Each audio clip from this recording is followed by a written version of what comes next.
Coming up on AC 24/7, as cleanup continues in Ohio, the NTSB releases their initial findings about the toxic train derailment, what we're learning about the report.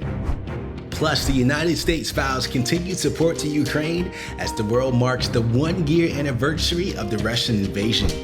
And coming off of a Super Bowl high, Rihanna is set to perform on another big stage. We'll tell you where you can see her perform next.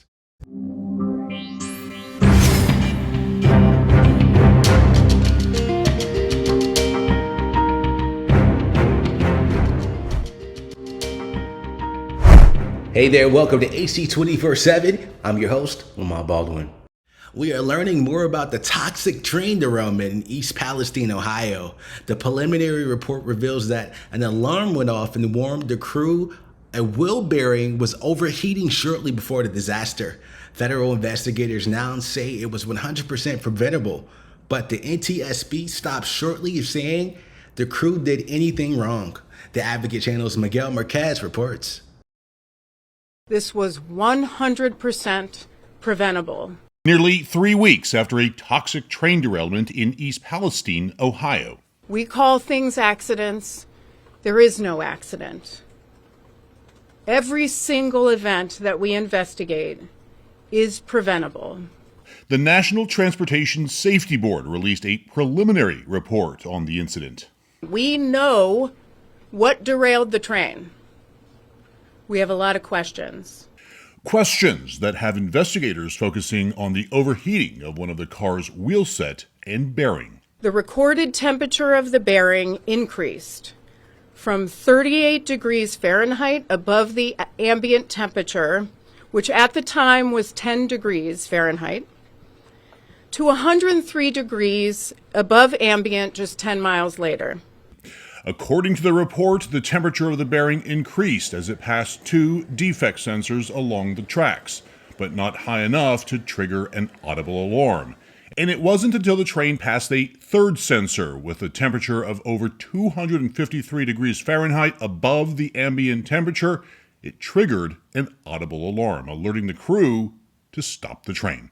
The engineer at the time was following another train and was already in dynamic braking to slow behind the train. So he increased the brake application to further slow and stop the train. We have no evidence that the crew did anything wrong. In all, 38 cars derailed, including 11 tank cars carrying hazardous materials that subsequently ignited, fueling fires. The NTSB says it will investigate Norfolk Southern's use of the sensors. Had there been a detector earlier, that derailment may not have occurred. That's essentially where the cars were piled up from here to there, right? Secretary of Transportation Pete Buttigieg visited East Palestine Thursday for the first time since the disaster, saying he could have come sooner but didn't want to disrupt the investigation. We're going to be here day in, day out, year in, year out, making our railroads safer and making sure Norfolk Southern meets its responsibilities. That is a promise and one I take very, very seriously. His visit to East Palestine comes a day after former President Trump, who criticized the current administration's handling of the train derailment while speaking to residents. The NTSB chair asking that politics be kept out of this tragedy. Enough with the politics. I don't understand why this has gotten so political. This is a community that is suffering. This is not about politics. This is about addressing their needs, their concerns. That's what this should be about. The U.S. will be sending $2 billion in aid to support Ukraine's 1-year-long defense against Russia's invasion. The aid includes more rounds of rocket launchers, more artillery ammunition, as well as drone and counter-drone equipment. Secretary of Defense Lloyd Austin says the U.S. will stand by Ukraine for as long as it takes. He called Russia's invasion the most urgent danger to European security since the end of World War II. Friday, Ukraine's president thanked the troops for their sacrifice, but removed his calls for international assistance. takes persistence to change institutions, but I will tell you frankly, this war shows up weak spots in Ukraine, in our institutions, in the EU, in Europe, on the continent as a whole, and of course in international institutions. How can we change this?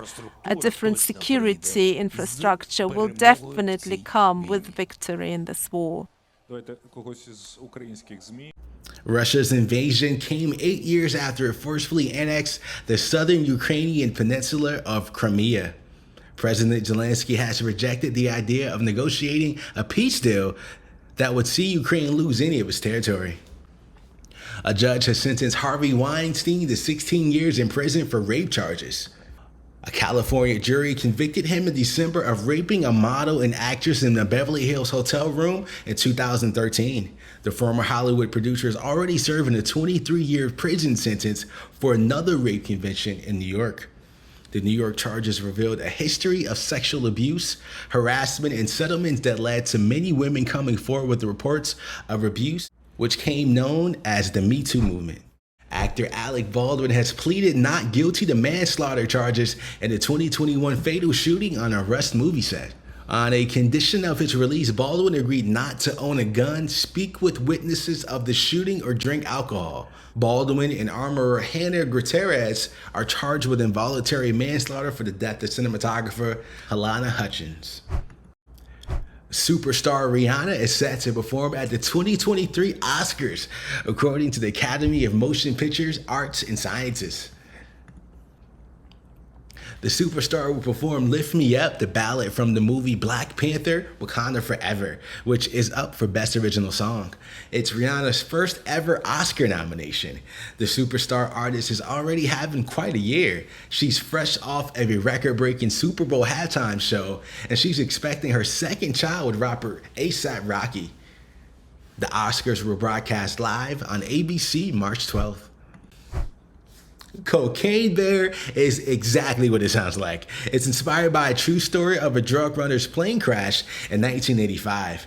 The story of missing cocaine and the black bear that ate it is wild. Cocaine Bear is in theaters right now. We caught up with the cast of the movie for the Hollywood premiere. I saw that Elizabeth had got the rights to a movie called Cocaine Bear, and immediately my thought was, they'll never get this movie made. And then I retweeted it and told them, take my money. She saw the tweet because she follows me, called me up, was like, hey, you want to be in it? And I said, absolutely, let's do it. O'Shea and I met in Santa Barbara a few years ago. We follow each other on Twitter. He retweeted the tweet that I was doing this movie, so I knew he was interested. And little did he know I had a role for him in it. So I just called him. That was easy. Wherever Shay is, Shay's going to have a good time. So, I got along with Alden, from the jump. Great chemistry, great crew. Elizabeth, she's an actor's director, kind of like a player's coach. She knows how to speak your language because she's been in your shoes. So I had a great time. I thought, what is Cocaine Bear? What is it about? Then they said it's about a bear that does cocaine. And then you go, are you serious? And then you find out that they are serious. And then you read it. And it's this crazy, zany, fun, exciting movie. And I think it's so cool of Universal and the people who put it together to take this big swing and do this crazy, wacko movie on this scale. It was so fun. I mean, Elizabeth Banks created such a great environment, and it was so laid back and just a lot of fun. We had a great time making it, and that's the kind of feeling you want, especially when you're working on a movie like this, is to be genuinely having a good time, and thanks to her, we really were. I mean, I'm more afraid of bears now than I was, not that it's bears' fault, but I just watched a lot of bear attack videos getting ready for the thing. So if I were to say fight, flight, or party with Cocaine Bear, you would say flight? It depends on whether it's a brown bear or a black bear.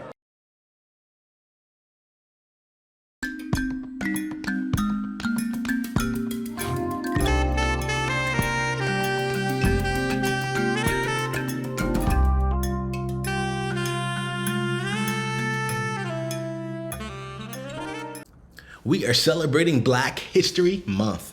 Today we want to celebrate American politician Richie Torres. Torres is the first openly gay Afro-Latinx person to be elected to Congress and the youngest gay man to be elected into legislature. The congressman is one of 9 co-chairs of the Congressional LGBT Equality Caucus in the United States Congress. Torres is a champion for public housing and fighting for underrepresented individuals. Thank you for joining us for AC 24/7. For more content that advocates to you, go to advocatechannel.com and make sure you follow us on Instagram, Twitter, and Facebook, and subscribe to our YouTube channel. For the Advocate Channel, I'm Lamont Baldwin.